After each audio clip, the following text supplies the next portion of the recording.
Well, hello YouTubers. Good Saturday evening to everybody. I hope everybody's having a great day. There, I'm back.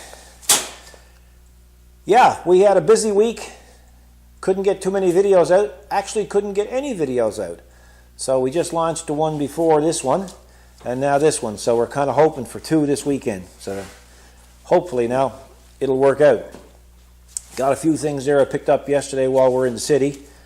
So we shall take you out and take them out of the bag and let you have a look. So let's have a look-see here.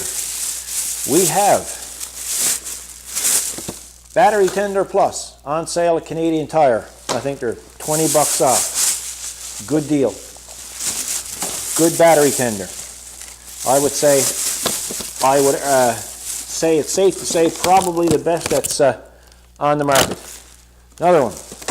I don't know how many of those suckers I got. I must have, oh man, I must have 10. So that's that. Other thing, everybody knows I like Milwaukee tools. Well, this never came from Princess Auto, guys.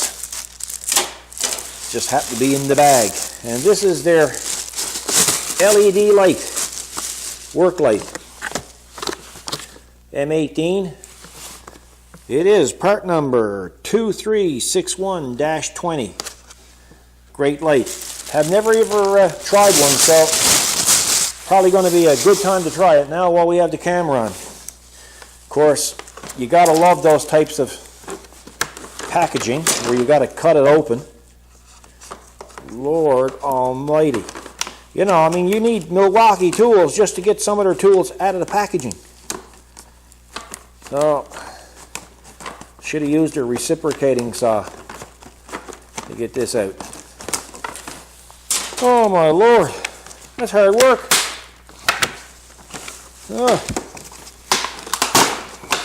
Probably don't cut my wrist on it. Brother. So there we be. It's a nice looking unit. I'll come over here closer so you can see it. Hey, you know what I'm going to do, guys? I'm going to turn off the light here so you don't get blinded. Yeah, so it's got a nice handle here on it for carrying. Got some switches, some LEDs. It is a floodlight, they're calling it. It is made in China, and it is 18 volt. And there's places on you can hang it on some conduit pipe there and go right on up. And there's also allowances there where you could hang it on a stud or a wall. So let me go grab a battery just to see what it's like and see if it will actually work. It better work. So we have lots of power in this one. So we'll shove her down in place. Let's have a look-see. Wow. That's pretty bright, guys. That's pretty bright. It's even got a high and a low. Wow. Super cool. Don't know what all the switches do yet. I guess I'm going to have to read the instructions. There must be a high and a low. Look. Yeah, there's a high and low on it. Pretty cool. Yeah, high and low. And that's just on and off. Yeah, a little bit heavy, but not too bad. So if you want more information on it, you can look it up on the internet. It's got, I don't know what it says. It's got up to 30% brighter than a 250 watt halogen light. Up to 8 hours of runtime. Limited lifetime LED warranty. Cool. No other specs on it other than that, guys. So yeah, so that's pretty neat. That's another item to add to my Milwaukee collection. And another thing, Canadian Tire got them. Really important tool to have right here, guys. Been years since I've seen these things. Got to show you this. Everybody's going to want one of these. It's a back scratcher. Just look. super cool or what? Even made of wood, look. Don't know where it's made. Let's see. It's made out of bamboo. JCM Management Group. Cool or what? Been years since I had a back scratcher. Anyway, so we'll move on now to really what the video is really about. Honda snowblowers. Well, it's come to my attention that in Honda specifications, they don't really say, or in some cases, they don't say how fast that the Honda track snowblower actually travels. And I looked around and I couldn't find it. Now, one fella that emails me back and forth said he found it on one of the models, the speed, but I didn't see it. Like the model of our particular snowblower is a HSS 928 TCD. The TCD is the Canadian version, and which means that it's got a motorized chute, motorized deflector. It's got electric start, 12-volt electric start with its own battery. So there's no specs on that, how fast it will go. So we're going to find out how fast it will go. And we're basically going to put, gotta love the phones, don't you? Gotta love them. One ringy-dingy, two ringy-dingies. Please stop. It's not going to stop. Okay, we're back. So now that we know how we're going to get the speed, what I'm going to do is I'm just going to get the GoPro out, and I'm going to put the GPS on, and then I'm going to walk with the snowblower. It's been in the shop all night, so any hydrostatic oil in it is going to be at room temperature, and it should be a fair and accurate travel speed. We won't have to go to the Bonneville Salt Lake Flats to test this thing out. We won't need a parachute on it to slow it down once it gets going, believe me.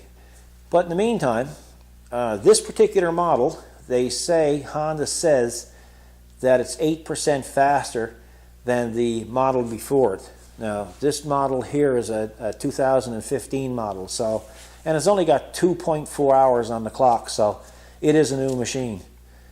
Oh, but before we do that, I have this Honda Accessory. And I'm going to show you what it is.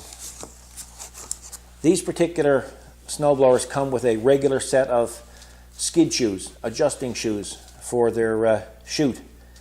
And what I'm going to do is I'm going to put the commercial ones on. So I'm going to take the camera now and I'm going to show you what the non-commercial ones looks like as compared to what the commercial ones look like. So I'll get to it right now. Okay, there's the snowblower. Let me tip it up and I'll show you what the skid shoes look like on it. There we go.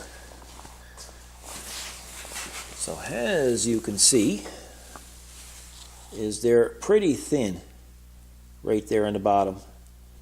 They're pretty thin. I'm guessing 1/8 of an inch. Definitely 1/8 of an inch. So what I'm going to do is I'm going to leave those there, and the new commercial ones I'm going to put right here, and that way it's got double support all the way around. So let's go open the box and we'll see what the new commercial ones look like. Okay, so here's the box. The part number 04700-768-E110. They'll run you around $50, guys. So there's your instructions and your hardware. There is a couple of metal spacers. Now let's have a look at the skids. Oh yeah, big time heavier. There you go. I mean, they got to be a 1/2 inch, if not thicker, right there. So yeah, now for $50, it's a pretty good deal. You know, could you make them? Oh, most definitely. You know, you definitely could make them. But the thing is that, well, time is money for me, and I'd rather spend my time at something else than making up a set of shoes. Probably take me an hour and a half, 2 hours to make them up as it is. So with this, at least I can just take them and shove them on there and forget about it. So let's head on over and put them on. Okay, so the instructions say that we have to put, these are threaded inside, but they say to put the bolts from the inside out. So that's what we will do. We will put the bolts inside out. And hopefully it will prove the instructions are correct.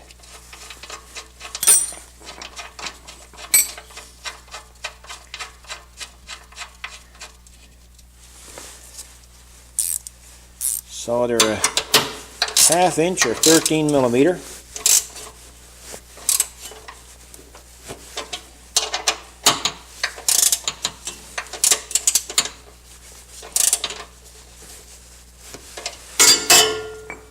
Okay, there's a shim here.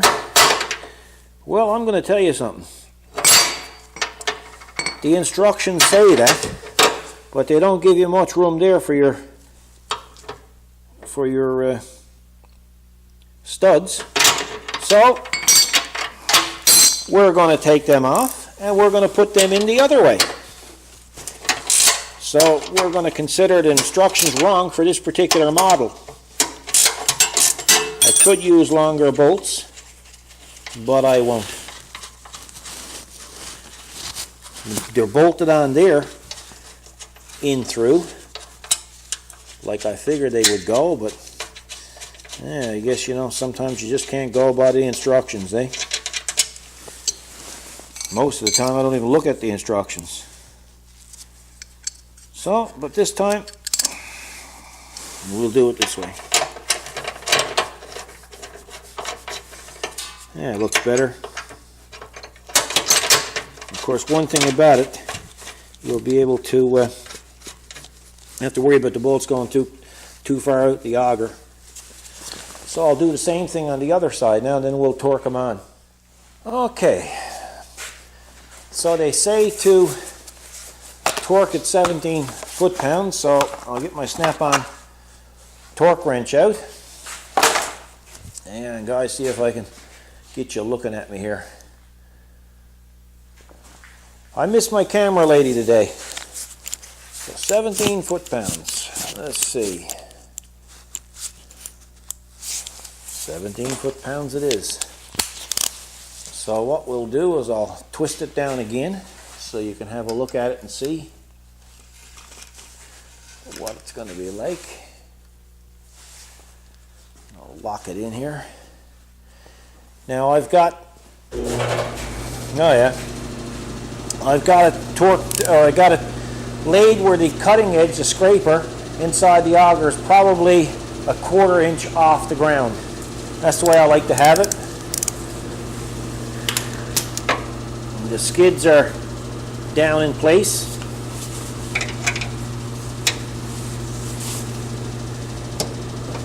There you go.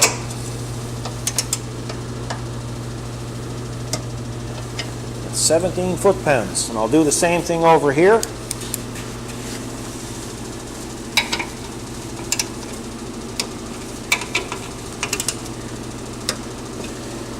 And that's it. When I'm finished with the torque wrench too, I always like to turn it back. And that way it don't go out of calibration so quick. Okay, let's have a little look here now. So you can see the difference there as opposed to that one there. They're much more robust now, the front ones. So then I'll show you what it's like in the front. and you can see it's about a 1/4 inch off the ground, the scraper. So it's super cool. Yeah, so what I'm going to do now is we're going to rig up a GPS to it, and we're going to see how fast the bugger goes. Okay, we're ready for the test. You might say I'm wired. We got a strap here for the GoPro.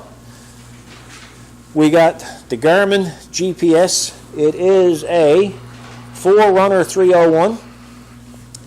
I'm going to take this out by the door. Then I got to get satellite. Pick up the satellites on the GPS. Yep. Then I'm going to turn on the GoPro, and we're going to take this for a run to see how fast it will go.